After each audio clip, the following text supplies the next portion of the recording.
اللہ تعالیٰ نے انسان کو بنایا ہے اور انسان بھولتا بار بار ہے اور خطائیں بھی بار بار کرتا ہے۔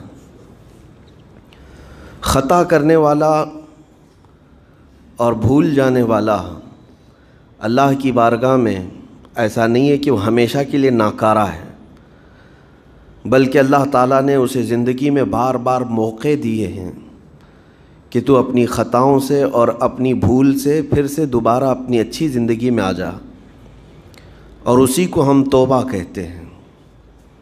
توبہ کا جو آپشن رکھا گیا ہے انسانوں کے لیے، مسلمانوں کے لیے خاص طور پر، بہت ہمت والا ہے دروازہ ہے، بہت ہمت والا دروازہ ہے۔ اور اسی وجہ سے حدیث پاک میں یہ ہے کہ گناہ کرتا ہے بندہ، پھر توبہ کرتا ہے، پھر گناہ کرتا ہے، پھر توبہ کرتا ہے، یہ کرتا رہتا ہے۔ فرشتے اللہ کی بارگاہ میں عرض کرتے ہیں کہ مولا یہ تو بار بار وہی کرتا ہے، پھر توبہ کرتا ہے۔ اگر ہمارے ساتھ کوئی غلطی ایک بار دو بار کر دے، تیسری بار تو ہم اسے چھوڑیں گے بھی نہیں۔ انسانوں کی طبیعت تو یہی ہے، لیکن بندہ جب بار بار ایک خطا کرتا ہے اور پھر توبہ کرتا ہے، پھر خطا پھر توبہ، تو فرشتے جب اللہ کی بارگاہ میں یہ عرض کرتے ہیں کہ مولا یہ ہر بار یہی کرتا ہے، تو جانتے ہیں پروردگار عالم کیا فرماتا ہے؟ ارشاد فرماتا ہے، اے میرے فرشتوں، میرا بندہ مجھے رحمان سمجھتا ہے اس لیے بار بار توبہ کرتا ہے، مجھے وہ ارحم الراحمین سمجھتا ہے، ورنہ کون بار بار اللہ تبارک و تعالیٰ کی بارگاہ میں دروازہ کھٹکھٹاتا۔ تو رب تبارک و تعالیٰ ارحم الراحمین ہے، یہ تصور ہر مسلمان کے ذہن میں ہے، اس کی وجہ سے وہ کبھی مایوس نہیں ہوتا۔ اور شیطان کا سب سے بڑا حربہ کیا ہے جانتے ہیں آپ؟ سب سے بڑا بہکانے کا اور گمراہ کرنے کا اور ہمیشہ گناہوں میں ملوث رکھنے کا سب سے بڑا آلہ کہ بندے کو سب سے پہلے نا امید کرتا ہے، اب تیرا کیا ہوگا، تو بہت برباد ہو چکا ہے۔ یہ جو خیال شیطان ڈالتا ہے دل میں، اس کے بعد پھر وہ بندہ جری ہو جاتا ہے، اب میرے توبہ سے بھی کچھ ہونے والا نہیں ہے، جو جس طرح زندگی چل رہی چلنے دو، ارے 50 سال ہو گئے اب تک میں یہی کرتا رہا، اب کیا سدھروں۔ یہ جو خیالات ہے یہ شیطان ڈالتا ہے تاکہ اس کی کفر پر موت ہو جائے، تاکہ وہ ہمیشہ گناہوں کی موت مرے۔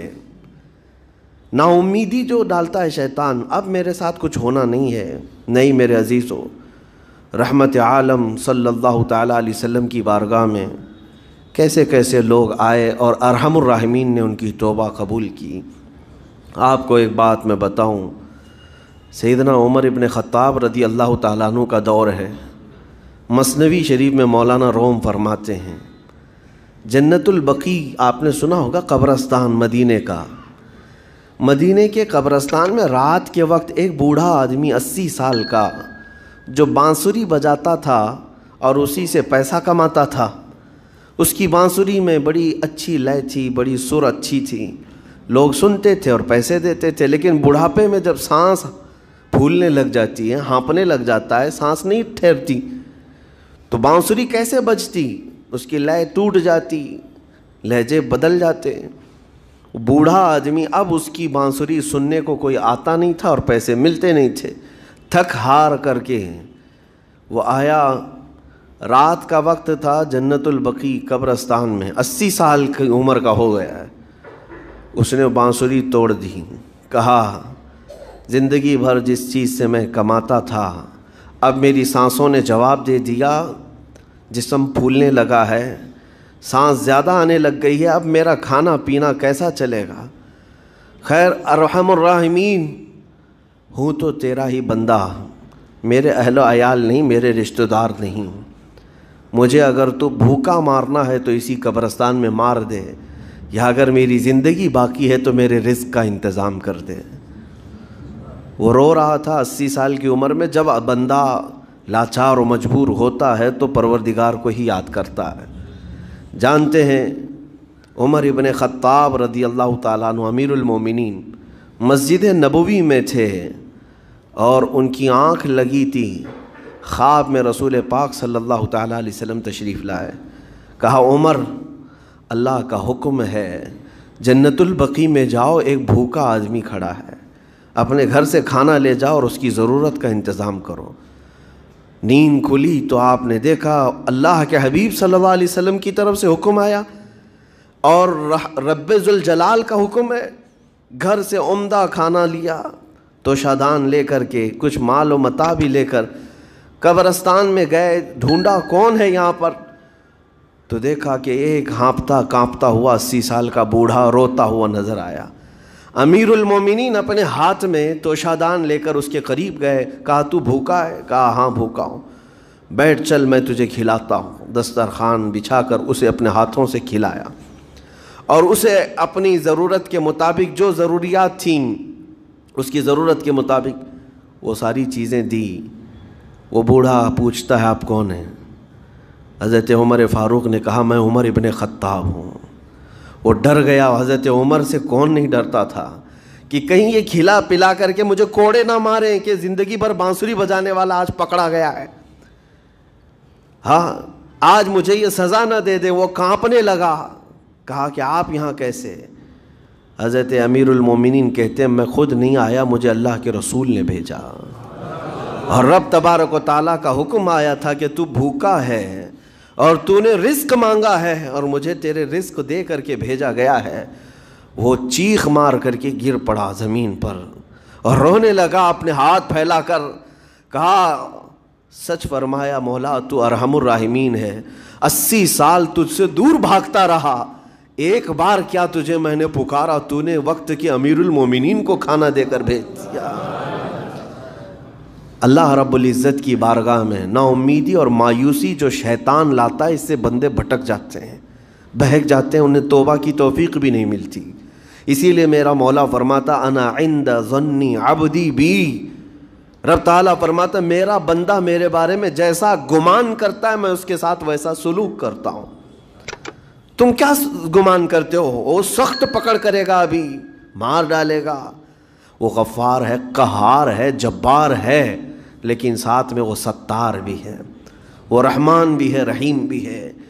اگر رب تبارک و تعالیٰ ہر چیز پر پکڑ کرتا تو ہمارا تو جینا ہی نہیں تھا. یہاں پر اتنے گناہ ہو چکے.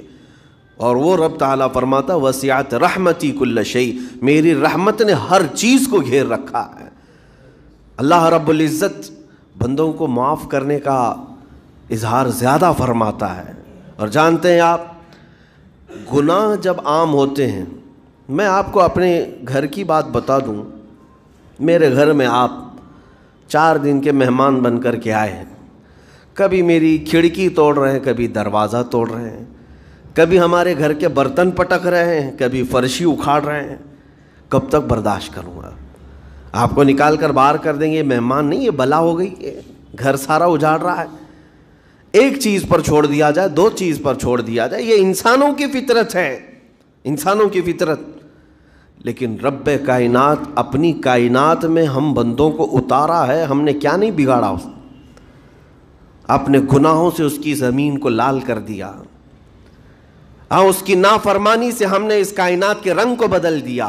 کھلے عام گناہ, ننگا پن, بے حیائی, عیاشی, سب کچھ ہوتا رہا. اس کی کائنات ہے, اس کی زمین ہے, اس کی سلطنت ہے. اور ان گناہوں کی وجہ سے جانتے ہیں آپ سمندر اللہ کی بارگاہ میں عرض کرتا ہے کہ مولا تو مجھے اجازت دے دے, میں ایسی طغیانی لاؤں گا کہ یہ سب ہلاک ہو جائیں گے. ہوائیں اللہ سے اجازت مانگتی ہیں تو مجھے شدت دے دے, میں اتنا تیز اڑاؤں گی کہ ان کے پرخچے اڑ جائیں.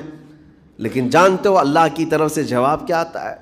سمندر کو بھی رب تعالیٰ فرماتا ہے, ہواؤں کو بھی کہتا ہے رب تعالیٰ رک جاؤ, میں میرے بندوں کے انتظار میں ہوں, میرے بندوں کی توبہ کے انتظار میں ہوں کہ میرے بندے میرے پاس لوٹ آئیں گے. اسی لیے اللہ کے حبیب صلی اللہ تعالیٰ علیہ وسلم ارشاد فرماتے ہیں اللہ تعالیٰ کو سب سے زیادہ خوشی کس بات کی ہوتی ہے جانتے ہیں؟ رب تعالیٰ اپنے بندوں سے کب خوش ہوتا ہے؟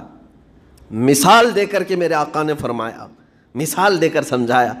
صحرا میں, ڈیزرٹ میں ریتیلے میدان ہوتے ہیں, اس کا سفر بڑا ڈینجر ہوتا ہے. آج بھی ڈیزرٹ ہیں بہت سارے, سہارا ڈیزرٹ کا نام سنا ہوگا آپ نے. ہم گئے ہیں 200-250 کلومیٹر تک آپ چلتے رہو گاڑی, نہ ایک درخت نظر آتا ہے, نہ پہاڑ نظر آتا ہے, نہ گھر نظر آتا ہے, کچھ بھی نہیں. اس طرف میدان ریت کا اور آسمان لگا ہوا دکھتا ہے, ادھر بھی آسمان, تنہا ہم اکیلے نظر آتے رہتے ہیں۔ صحرا کا جو سفر ہوتا ہے بہت کٹھن ہوتا ہے۔ نبی پاک صلی اللہ تعالیٰ علیہ وسلم مثال دیتے ہوئے ارشاد فرماتے، ایک بندہ اپنی اونٹنی لے کر، اس پہ ساز و سامان لے کر کھانے پینے کا صحرا کے سفر پر تھا، اور صحرا میں کھانا پانی بہت مقدار میں لی جاتی ہے کیونکہ کچھ ملتا نہیں، اور جلد سے جلد وہاں سے سفر گزار کر کے آنا۔ ایک بار اگر راستہ بھٹک گیا موت ہو جاتی ہے، وہاں پہ راستہ ملے گا نہیں، جس طرف بھی جاؤ تو لگے گا سیدھا ہی چل رہا ہوں، ڈائریکشن ہی نہیں پتہ ہوتے صحرا میں۔ حضور پاک صلی اللہ علیہ وسلم فرماتے ہیں ایک بندہ صحرا کے سفر میں اپنی اونٹنی کے ساتھ ساز و سامان لے کر سفر پر تھا، بیچ راستے میں اسے نیند آئی، سویا، سو کر کے اٹھا تو دیکھا اس کی اونٹنی ساز و سامان کے ساتھ غائب ہے، صحرا میں، بیچ صحرا میں۔ اب جو سواری تھی وہ غائب ہے، کھانا پانی تھا وہ غائب ہے، کچھ نہیں ہے ساتھ میں۔ گھبرا گیا، پریشان ہوا، اپنی اونٹنی کو ڈھونڈتا ڈھونڈتا تھک گیا، کبھی ادھر کبھی ادھر، کبھی ادھر کبھی ادھر، ہر جگہ کہیں کوئی نشان نظر نہ آئے۔